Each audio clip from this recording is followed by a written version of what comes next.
ओम शांति। आज हम बात करने वाले हैं फ्रोज़न शोल्डर के बारे में। फ्रोज़न शोल्डर को मेडिकल भाषा में एडहेसिव कैप्सुलाइटिस भी कहा जाता है। बहुत सारे ऐसे लोग हैं जिसको फ्रोज़न शोल्डर यानी कि कंधे की जकड़ने की समस्या है, क्योंकि इसमें बहुत ज़्यादा पेन होता है और हमारी जो रेंज है हाथ को ऊपर ले जाने की वो कम हो जाती है। तो इसमें बेस्ट है कि आप जैसे ही ऐसा शुरू होता है, थोड़ी अकड़न शुरू होती हैं, थोड़ा पेन शुरू होता है, तो घर पे एक्सरसाइज शुरू कर दीजिए।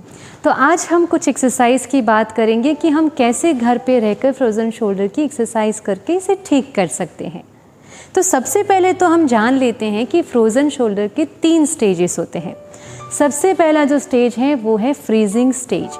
इस स्टेज में क्या होता है, भयंकर पेन होता है, पेन बहुत ज़्यादा होता है और रेंज जो है वो भी कम होती है। फिर अगर हम ध्यान नहीं रखते हैं, इसको भी नज़रअंदाज करते हैं, तो फिर आता है स्टेज 2। स्टेज 2 है फ्रोज़न स्टेज।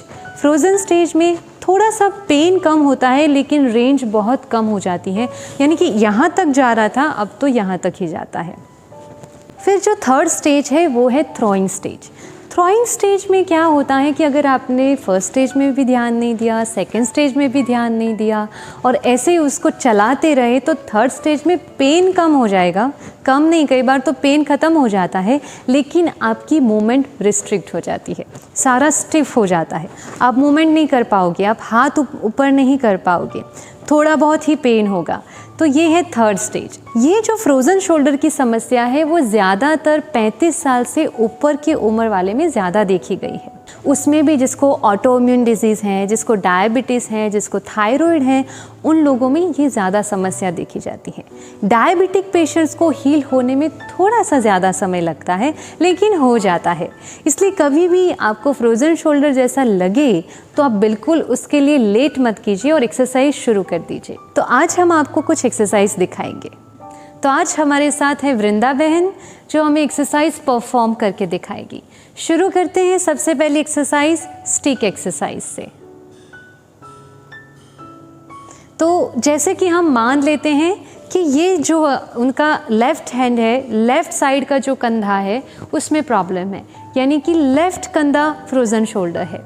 तो क्या करना है, उस हाथ के ज़ोर से हमें स्टिक को पकड़ना है और उस ज़ोर से ही, इस हाथ से तो पकड़ा हुआ है लेकिन इसकी मदद से यहाँ पर पकड़ते हुए ऊपर स्टिक को ले जाना है। इस प्रकार से आराम से ले जाना है। आपको लगे कि अब बहुत ज़्यादा पेन हो रहा है तो वहाँ रुक जाना है और थोड़ी देर 5 से 7 सेकंड होल्ड करके रखना है और फिर धीरे धीरे स्टिक को नीचे लेकर आना है।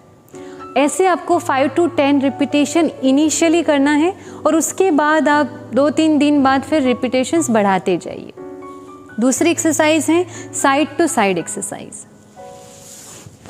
ले जाइए, उस तरफ तो कोई प्रॉब्लम है नहीं तो जाएगा, लेकिन इस तरफ क्योंकि ये जो कंधा है उनका रिस्ट्रिक्टेड है, स्टिफ है, लेकिन इसकी मदद से आपको इस हाथ के ज़ोर से इस तरफ ले जाना है।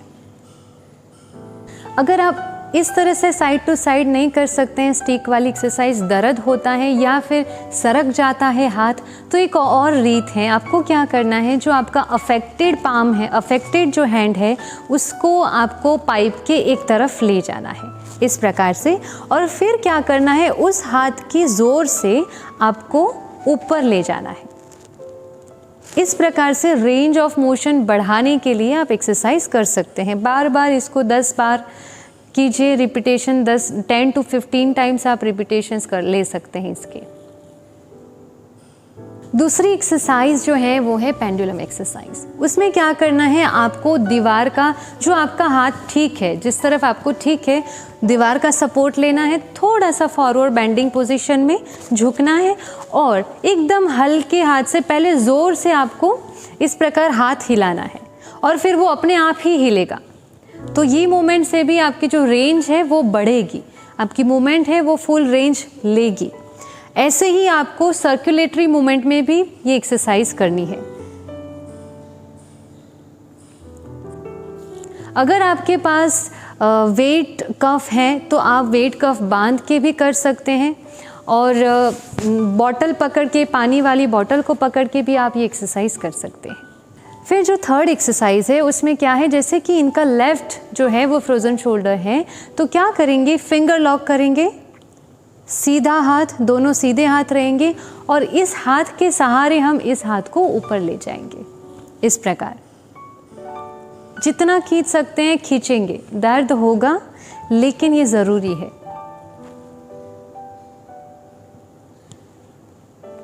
अगली जो एक्सरसाइज है उसमें क्या करना है, अपने दोनों हाथों को पीछे ले जाना है और पीछे लॉक कर देना है और फिर अपने जो कंधे हैं उसको पीछे की तरफ स्ट्रेच करना है। इस प्रकार से आपको बंद कर दिए हाथ, अभी स्ट्रेच करेंगे ऐसे, इस प्रकार। अब जो अगली एक्सरसाइज है उसमें हमें क्या करना है कि वॉल से आपको वॉल सपोर्ट ले लेना है, एकदम अपने दोनों हाथों को सिर के पीछे ऐसे ले जाना है और फिर आगे अपनी दोनों एल्बो को आगे लेकर आना है और फिर पीछे वॉल को टच कराना है। इस प्रकार से टच कराना है और उसमें थोड़ा सा पेन होगा, लेकिन जहाँ तक आप ले जा सकते हैं आप ले जाइए, इस प्रकार। अगली जो एक्सरसाइज है उसमें हमें टॉवेल का यूज़ करना है। क्या करना है, आप घूम के दिखाइए, पीछे इस प्रकार से ले जाना है, टॉवेल को इस तरह से पकड़ना है और ऊपर नीचे करना है ऐसे। एक बारी इस हाथ को ऊपर रख के करिए और एक बारी उस हाथ को ऊपर रख के आप ये एक्सरसाइज कर सकते हैं। इसी के साथ जो दूसरी एक्सरसाइज है उसमें क्या करना है, आपको पूरा रुमाल को पकड़ करके गोल इस प्रकार से घुमाना है। अगली जो एक्सरसाइज है उसमें क्या करना है, आपकी धीरे धीरे जैसे मूवमेंट आती जाएगी, आपको पीछे से अपने दोनों हाथ को पकड़ने की इस प्रकार कोशिश करनी है, ऐसे। इसी के साथ आपको ऐसे भी करना है, अपनी फिंगर्स पीछे लॉक कर देनी है इस प्रकार से और फिर उसको पीछे से खींचने की कोशिश करनी है, ठीक है, ऐसे।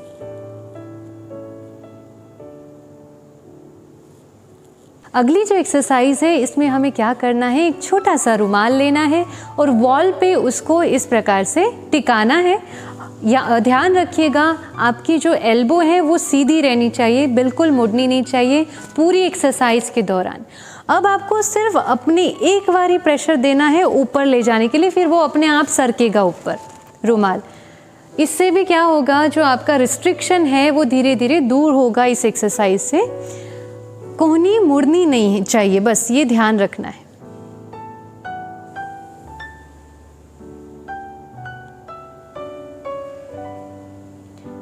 ठीक इसी प्रकार हमें आगे से भी ऐसे ही करना है। आगे खड़े हो जाना है वॉल के आगे और बिना एल्बो को फोल्ड किए इस प्रकार से हमें ऊपर खिसकाना है रुमाल को।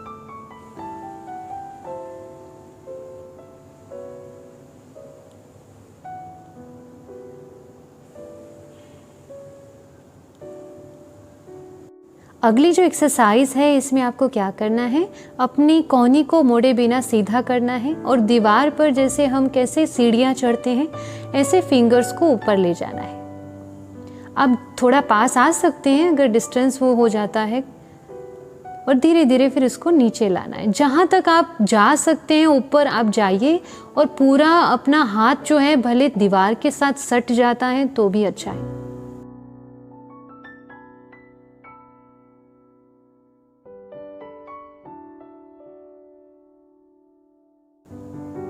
बस ध्यान हमें इतना रखना है कि हमें अपनी कोहनी को मोड़ना नहीं है। अब जो एक्सरसाइज है वो है स्ट्रेचिंग एक्सरसाइज। पहले मैं पैसिवली दिखा देती हूँ कि कैसे ये स्ट्रेचिंग किया जाता है, फिर पेशेंट एक्टिवली भी ये एक्सरसाइज कर सकते हैं। क्या करना है, जैसे कि ये फ्रोज़न शोल्डर है तो हमें इस हाथ को इस प्रकार से मोड़ना है और यहाँ से थोड़ा सा प्रेशर देना है और ऐसे स्ट्रेच करना है इस प्रकार।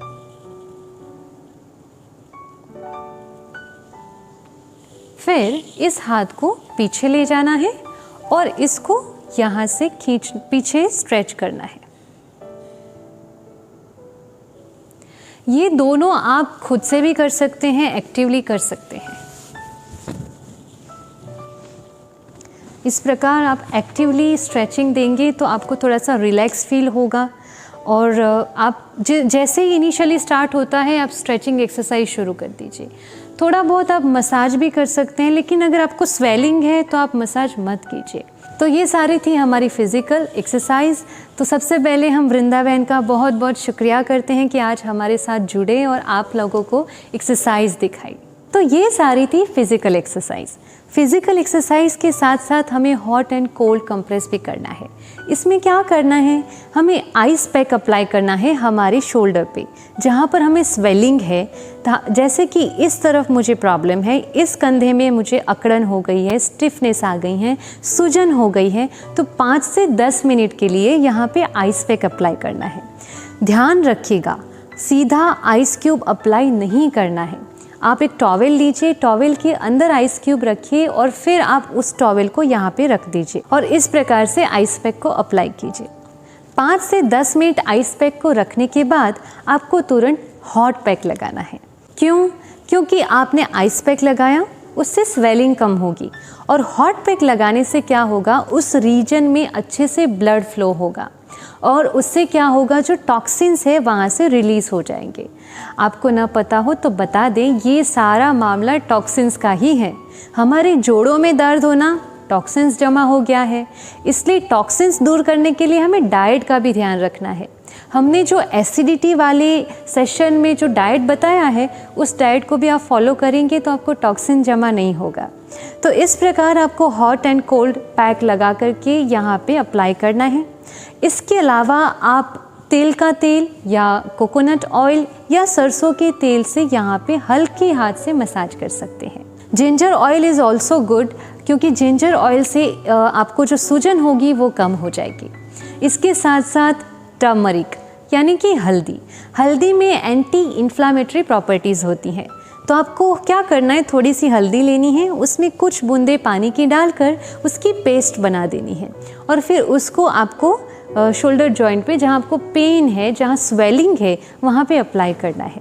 इससे भी सूजन में आपको बहुत राहत मिलेगी। इसके अलावा आपको भोजन के बाद दोनों टाइम, चाहे लंच के बाद चाहे डिनर के बाद, 1 चम्मच जीरा और 1 चम्मच काला तिल आपको चबा लेना है। इसमें भरपूर मात्रा में कैल्शियम होता है, तो ये आपके शरीर के लिए, आपके बोन्स के लिए अच्छा है। और जिसको भी मस्कुलर पेन रहता है, यहाँ पे भी मस्कुलर पेन रहेगा जब भी फ्रोज़न शोल्डर होगा तो मस्कुलर पेन के रिलीफ के लिए सबसे रामबाण इलाज जो है वो है ड्रमस्टिक।